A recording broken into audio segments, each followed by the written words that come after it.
Hey guys, welcome to Pages with Sidra. Today we are going to start chapter 604 of I Have 90 Billion Licking Gold Coins. If you haven't watched the previous chapters, make sure to check them out on my channel. Now, without any delay, let's dive into the chapter. Chapter 1032, Speaking Out for Justice. Soon, the surveillance footage was pulled up. Professor, due to the camera angle, we could only capture the man's back. His face wasn't visible, and he was wearing a mask. But one thing's for sure, he really did solve the world's top 3 mathematical problems. I don't know why, but his back looks kind of familiar. He reminds me of someone from the entertainment industry, but that can't be it, right? I don't think he's from our math department. I'm familiar with all our PhDs and postdocs. None of them match his appearance. Maybe he's an undergrad?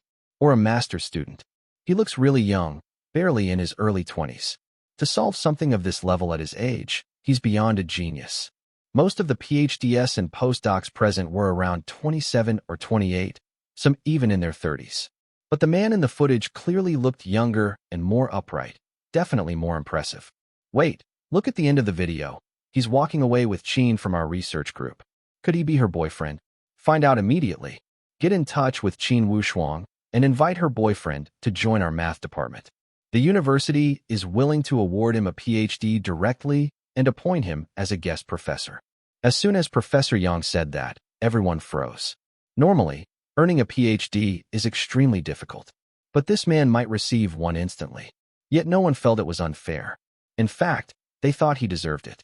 Anyone capable of solving the world's 3 hardest math problems had earned every bit of recognition. A PhD? He's qualified to be an academician. The problems he solved weren't just theoretical. They had real applications in high-energy physics and were deeply connected to the advancement of human science and technology.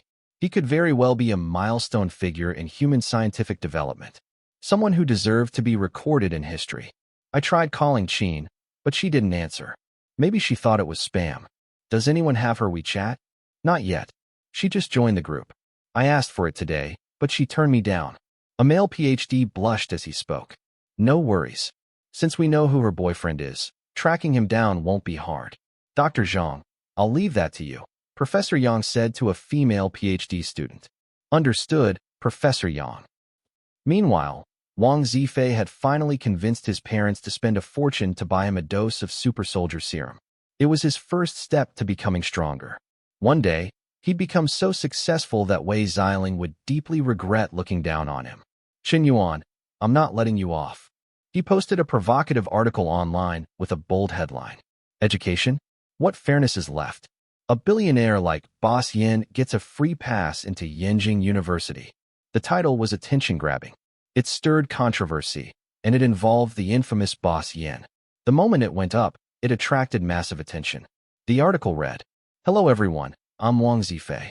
I'm 19 years old, just an ordinary high school graduate who recently took the National College Entrance Exam. My score was 705. I'm not trying to brag, but I have to speak out about something that's been bothering me.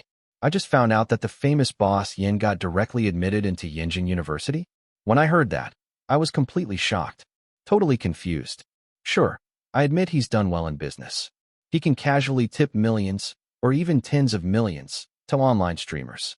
He's rich. That's why people admire him. But now he's been admitted to the top university in the country without even taking the entrance exam? How is that fair? Just because he's rich and famous? So now, even our nation's most sacred academic institutions are at the mercy of wealth? Millions of students study day and night, sacrificing everything, just for a tiny chance of getting in. And Boss Yin? He doesn't have to lift a finger. He just walks in. When money invades education, rich people's kids can go wherever they want.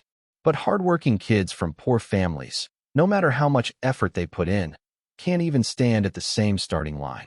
What fairness is left in education? I also looked into Boss Yan's grades during college. He failed several courses. Can someone with that kind of academic record really deserve to be admitted to a top-tier graduate program? Maybe money really does buy qualifications. It's heartbreaking. For all those hardworking students out there, what future do they have? Social class has solidified. It's harder than ever for someone from a humble background to rise. What a tragedy. Soon, the article went viral. People turned it into short videos and spread it across platforms. Many agreed with what he wrote. Sure, Boss Yin is impressive in business, but academically, he's nothing special. If money alone can get you into the best schools, that's absolutely unfair. Wang Zifei's name began to spread. At just 19 years old, he dared to stand up and speak out against power. People respected his courage. The first person brave enough to call out Boss Yin. It struck a chord with many, and he did it without hiding, using his real name, standing tall. So, Boss Yin, do you really feel proud going to that graduate program? Can you even understand the lectures? Are you just taking a seat from someone who truly earned it? People were furious. Capitalist stunts like this are disgusting, and chances are, you won't even show up to class. So why take someone else's spot? The backlash spread like wildfire online. Even Wang Zifei hadn't expected his article to cause such a huge stir. In just one day, it had taken over the internet. Chapter 1033, to Versailles. Wang Zifei was riding high. He was hailed online like a hero standing up to capital, showered with praise by countless netizens. One media outlet even reached out, wanting to interview him. With all the applause and admiration, he almost let it get to his head. This is just the beginning. Once I inject the super soldier serum, I'll be even more incredible. 30 years east of the river, 30 years west. No one knows what the future holds. Chen Yuan may be in the spotlight now, but with all the controversy surrounding him, it's only a matter of time before he crashes and burns. While public opinion online was brewing, Chen Yuan and Qin Wushuang were busy, eating like crazy. Their stomachs were stuffed full. Hot pot. Chen Yuan alone devoured at least 30 plates. Add in all the side dishes, it totaled over 100 plates. Feasting felt amazing. Chen Yuan, how can you eat so much and still not gain weight? I wish I could gain weight. But no matter how much I eat, I just don't. Sometimes I even feel like I'm not getting enough nutrients. Can you stop talking like that? It's so annoying. Seriously, this guy was too infuriating. Most girls are terrified of eating too much and messing up their figure. This dude eats like a maniac every day and still keeps his body in perfect shape. Once they finished eating, Qin Wushuang went to pay the bill. Miss Qin was loaded. She never let Chen Yuan pay for meals. That's called eating soft rice with hard strength. Just as they walked out of the hot pot restaurant, Qin Wushuang's phone exploded with notifications and missed calls. Turns out the signal had been blocked inside the restaurant. Now that she was out, all the messages rushed in. Someone was even requesting to add her on WeChat. Hello, Dr. Qin. I'm Zhangya from the Mathematics Research Group. Please accept my friend request. It's urgent. Zhangya? That Dr. Zhang? Professor Yang's student? The one who's already made 3 major breakthroughs and is a postdoc advisor. Isn't she also a tech advisor for Huawei Microelectronics? She's one of the top scientists researching 6G communication. If 6G tech makes a breakthrough, AI will reach its full potential. New energy aircraft, the Starlink project, fully automated factories, and other internet-based projects, all could experience revolutionary change. Qin Wushuang hesitated only briefly before accepting the request. Dr. Zhang, what can I help you with? She asked. Is your boyfriend with you right now? Boyfriend? Chen Yuan? She wanted to say yes, but she was afraid this guy might not even acknowledge it. Qin glanced at him. He was busy texting other girls. Are you talking about the guy who walked out of the research center with me today? He's here. What's this about? That's great. Dr. Qin, this person is extremely important to our math department.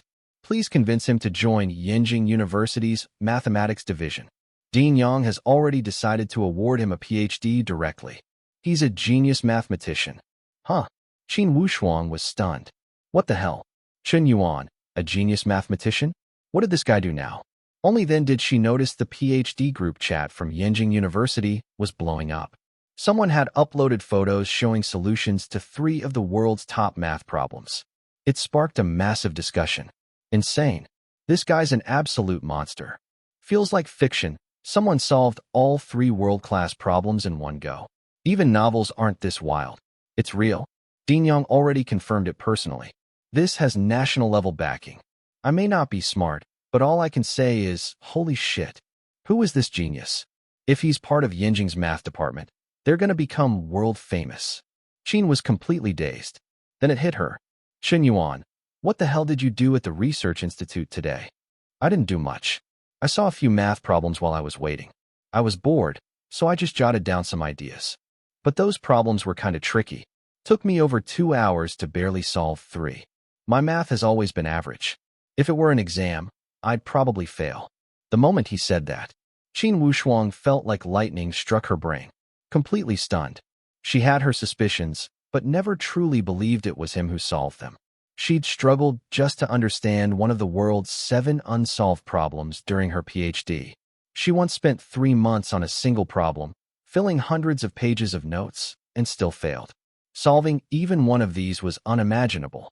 It would take the collective effort of humanity's top mathematical minds to produce a genius capable of cracking even one of these legendary problems.